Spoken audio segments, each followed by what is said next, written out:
qu'il faut bien comprendre une chose, c'est que, bon, par exemple, cette réforme des retraites, très largement rejetée, hein, on a très largement compris.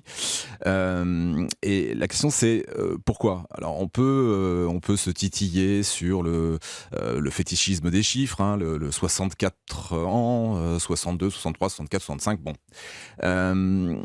Ou alors effectivement la question des actifs et des cotisants, etc. Tout ça est Oui. vrai, je Mmh. ne suis pas en Bien train de sûr. nier. Mais il faut bien comprendre une chose, c'est que j'allais dire que c'est encore une goutte d'eau qui fait déborder le vase.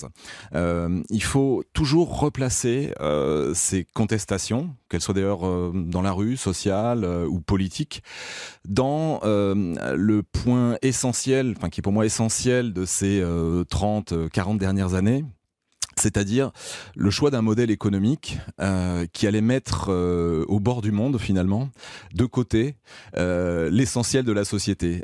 Quand je dis l'essentiel de la La société, majorité pour vous. voilà, alors c'est la majorité, d'ailleurs terme qui est devenu presque un gros mot. Quand vous dites majorité, tout de suite, immédiatement, on dit, mais qu'est-ce que, je ne sais pas ce que c'est comme le peuple, hein, on ne sait pas ce que c'est, etc. Une espèce d'invisibilisation même du concept même, et en fait, il faut bien comprendre une chose, c'est qu'à partir des années 80, bon, ce qu'on a appelé le virage libéral, finalement, on a décidé que la classe moyenne, les classes populaires en Occident, puisque c'est très spécifique à l'Occident, étaient devenues trop cher payées et trop protégées.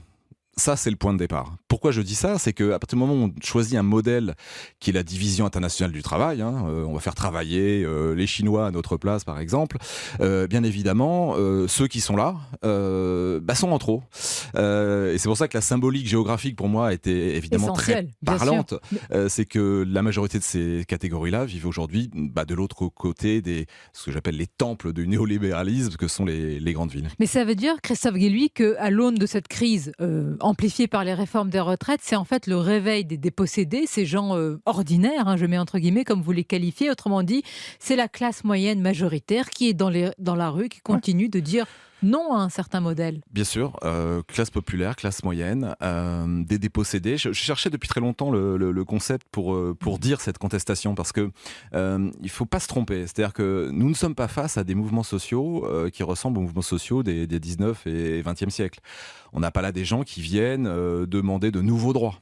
Ils viennent pour dire nous sommes actuellement dépossédés de ce que nous avons et de ce que nous sommes. Nous souhaitons que tout ça s'arrête. Nous souhaitons revenir au centre, un centre symbolique, hein, pas seulement géographique. Et cette contestation-là, vous la retrouvez bizarrement dans l'ensemble des pays développés. Donc il n'y a pas de hasard. On a bien là des gens qui sont dans une contestation pour nous dire non pas, nous ne voulons pas forcément le monde de demain, hein, le monde de demain dont les médias parlent tous les jours, etc. Enfin, essentiellement les catégories supérieures d'ailleurs. Mais nous voulons que le monde d'avant perdure. Donc ce ne sont pas de nouveaux droits. C'est Bien finalement sûr, bien sûr. garder ce qu'il y a de plus précieux pour ces gens ordinaires. Christophe Guilluy, là je reviens au centre de ce que vous avez théorisé, mais en face, vous entendez ce qui est dit, ce qui a été dit par le président de la République et rappelé, c'est-à-dire il n'y a pas d'alternative. Que pensez-vous de cet argument? Je vais le dire en anglais, parce qu'on se rappelle cette fameuse phrase, hein, There is no Alors, alternative. there is no alternative. Le fameux Tina. Joli nom féminin d'ailleurs, pour dire en fait, voilà, nous avons choisi un modèle et il est hors de question de revenir sur cette décision. Nous, éventuellement, nous signerons quelques chèques quand la contestation sera un peu forte. Nous ferons un peu de péréquation sur les territoires. Mais il est hors de question de changer. Mais changer Et quoi? alors, Quel modèle? Comment vous le ce qualifiez? modèle, c'est le modèle néolibéral, hein, tout simplement, qui est inscrit justement dans la division internationale du travail, et qui est le modèle finalement le plus simple. Pourquoi je dis le plus simple? C'est-à-dire que, vous voyez, par exemple, aujourd'hui, quand on est un peu rationnel, on a compris que le modèle que la technostructure française avait porté d'organisation des territoires, c'est celui de la métropolisation, était à bout de souffle. Hein. Je veux dire, concentrer tout l'emploi dans quelques lieux est absolument absurde. Surtout que dans le même temps, on désindustrialise. Ne pas oublier une chose, c'est que le contexte dans lequel se font ces réformes, hein, on appelle ça réforme. En réalité, il s'agit Le mot ne veut plus, oui, de déposséder, oui. de détricoter. Quand on réforme aujourd'hui, en fait, c'est une forme de dépossession. La réforme actuelle, celle des retraites, c'est typiquement cela. De quoi s'agit-il? Il s'agit en fait de dire, voilà, nous avons un modèle qui est pertinent parce qu'il crée de la richesse, ça c'est vrai. On ne peut pas dire que le modèle métropolitain, ou en tout cas le néolibéral, ne crée pas de richesse. Sauf que c'est un modèle qui ne fait pas société dans le sens où il n'intègre pas le plus grand nombre. C'est ça la grande supercherie, c'est qu'à partir du moment où vous choisissez un modèle basé sur la désindustrialisation et la concentration vers quelques emplois très très qualifiés, vous allez laisser de côté. Pourquoi vous allez laisser de côté? Parce qu'un pays qui n'est pas industriel est un pays qui n'est pas égalitaire. Sans industrie, je rappelle quand même que l'industrie aujourd'hui, pour ce qu'il en reste, parce que je veux dire, c'est moins de 10% du PIB, ce qui est complètement dingue. On peut dire que la France n'est plus un pays industriel. Pays, ouais. Donc d'ailleurs, il va falloir compenser. Comprendre la réforme néolibérale qu'on vit actuellement, c'est la replacer dans un contexte. Le contexte de la France aujourd'hui, c'est quoi? C'est 9% du PIB qui correspond à l'industrie, aux emplois industriels, et de l'autre, un surendettement. Parce que bien évidemment, si vous n'avez plus de travail, il faut compenser, donc il faut s'endetter. Je rappelle simplement un chiffre pour bien comprendre le contexte actuel. Nous empruntons chaque jour sur les marchés financiers 740 millions d'euros. Donc, si vous empruntez ce que vous gagnez dans le mois, chaque jour, il y a quand même quelque chose qui ne colle pas. Donc, on voit bien que finalement, Bercy, comme le gouvernement, et puis ceux qui les ont précédés, évidemment, n'ont en fait qu'un objectif en tête: tenir, et j'allais dire la préoccupation première des gouvernements aujourd'hui, c'est de satisfaire la notation financière des marchés financiers. Parce que quand vous êtes à ce point dépendant, c'est toujours la même histoire. Mais quand vous tendez la main, il y a bien une main au-dessus, en dessous. Mais Christophe Guilluy, tenir avec quelle situation du pays, à la fois politique, sociale? Vous avez théorisé la dépossession culturelle, mais s'agit-il aussi dans ce cas d'une dépossession politique, puisqu'on voit bien une offre politique qui se réduit de plus en plus parfois à des segments de marché? Bien sûr, ça va avec. J'allais dire qu'à partir du moment où on a fait le choix, parce que bon, néolibéralisme, c'est un bien grand mot pour dire finalement moins d'État, moins de biens communs, et puis plus de marché. Donc c'est le marché. Donc quand vous êtes comme ça collé aux logiques de marché, vous êtes finalement collé sur une logique de segmentation. Qu'est-ce que c'est que le marketing? Le marketing, c'est de faire finalement des panels.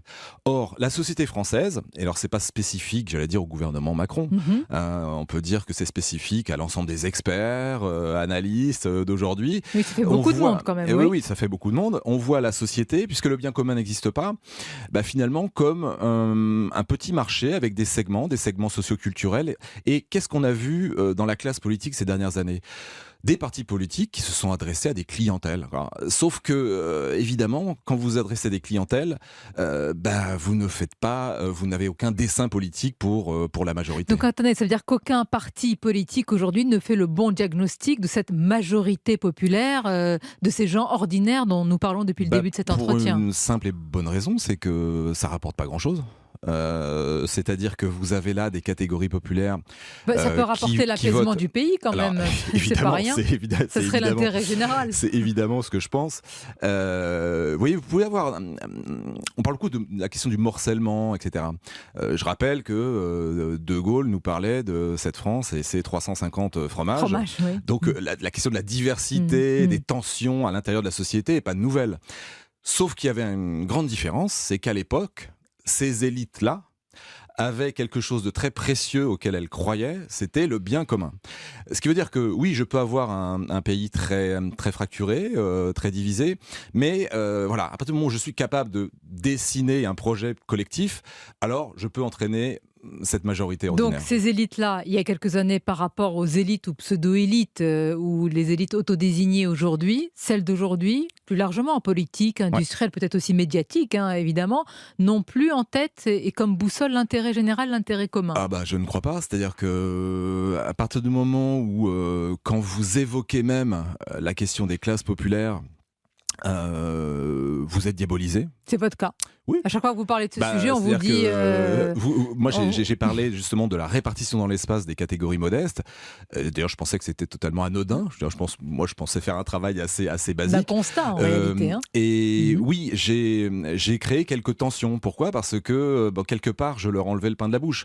C'est-à-dire que il y avait là cette idée que la majorité invisible, en fait, c'est celle qui fait la société. Donc, si vous ne vous y intéressez pas, bien évidemment, ça pose un immense problème. Qu'on ne comprenne pas cette majorité ordinaire, c'est une chose, mais il ne faudrait pas aussi la mépriser. Je vous pose la question, est-ce que celui qui est quand même à la tête de notre pays aujourd'hui, Emmanuel Macron, a un lien avec cette majorité ordinaire, la considère au sens de considération et même de respect ?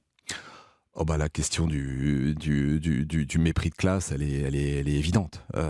C'est-à-dire que on a un double processus, j'allais dire. On a un processus de sécession des élites, qui est devenue la sécession finalement de la bourgeoisie d'aujourd'hui, ce que j'appelle la bourgeoisie cool. On se claque mur Cool, dans des cool. citadelles. C'est-à-dire cool en apparence, Cool, qui se c'est donne cool en des airs apparence, cool. c'est-à-dire tenant le discours de l'ouverture au monde et aux autres, et se claque-murant dans ce que j'appelle les nouvelles citadelles du XXIe siècle, que sont les grandes métropoles. Donc vous avez un processus de sécession, et derrière tout ça, évidemment, une forme de mépris de classe. Et ce qui est très important dans ces logiques-là, c'est de tenir la carte, tenir la représentation. Quand vous imposez votre représentation, et c'est ce qui m'est arrivé justement avec la France périphérique, puisque la France périphérique, c'est les conséquences du modèle néolibéral. Donc ça, il ne faut pas le voir. Donc il fallait être, et d'ailleurs toute la technostructure est pour la métropolisation et l'organisation de territoires autour de ces grandes villes. À partir du moment où vous commencez à montrer cette réalité, eh bien, il y a la technique de diabolisation. Et je rappelle toujours que la technique de diabolisation, on croit toujours que ça s'adresse à l'extrême droite ou aux populistes, etc. C'est archi faux. Il s'agit de diaboliser le diagnostic des gens ordinaires. Et si un chercheur, un journaliste, un comédien vient à porter ce diagnostic, il sera immédiatement diabolisé. C'est pour ça que je donne toujours cette image qui a été un peu reprise, mais je dirais si demain le Dalai Lama venait à se présenter avec un programme souverainiste de défense des classes populaires, il serait diabolisé, voire extrême droitisé. Il serait taxé évidemment il serait diabolisé et on le considérait comme quelqu'un de très intolérant. Mais évidemment. alors comment, Christophe Guilluy, pour conclure, comment on peut retrouver aujourd'hui une élite ou des élites au service de la majorité ? Est-ce que c'est encore possible ? Et est-ce qu'on peut encore retrouver ce chemin d'un projet de vie commun avec un attachement réel au bien commun ? Mais bien sûr, c'est-à-dire que pour cela, il y a deux choses. C'est bien considérer que ce qui est en jeu n'est pas seulement une question sociale, mais c'est aussi une question existentielle. C'est pas seulement une question existentielle, c'est aussi une question sociale. Donc, mais je veux dire, ce qui se joue en ce moment, c'est existentiel. Bien sûr, évidemment. On ne l'a pas du tout entendu dans le débat. Moi, je n'entendais que des chiffres, les chiffres pour les chiffres. La question de la dépossession, c'est ce que j'ai essayé de dire. La dépossession, elle est sociale, elle est politique, elle est aussi culturelle. C'est-à-dire que c'est la place que vous avez dans une société. Or, les gens ordinaires, la majorité ordinaire a compris une chose, c'est qu'elle n'avait plus sa place, en tout cas dans les discours. Ça ne veut pas dire qu'elle n'a pas sa place dans la société. Ce sont encore ces catégories-là qui portent la société.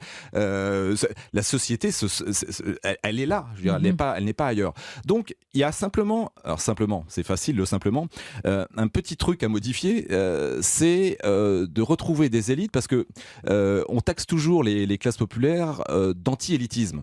Alors, derrière, vous tirez le fil, ça veut dire anti-intellectualisme, enfin bref, ça veut dire abruti. Non, les gens sont contre les élites contemporaines, celles d'aujourd'hui. Je donne toujours ces deux exemples, un économico-social, les élites qui ont fait le gaulo-communisme, donc le grand aménagement industriel de la France d'hier, c'était l'hyper-élite française. Puis je donne un exemple toujours culturel, qui est ce film que j'aime beaucoup de Jean Renoir, La Bête humaine, qui montrait la complexité d'un personnage, d'un cheminot, en l'occurrence, avec amour, bienveillance et complexité. Quelque chose de... Jean Renoir, fils d'Auguste. On n'est pas, on est quand même dans l'hyper-élite culturelle. Donc voilà ce que je veux dire, c'est que la question d'aujourd'hui qui est posée, c'est les élites là d'aujourd'hui. C'est pas l'élitisme en soi. C'est très important. Donc un chemin existe malgré tout. Merci Christophe.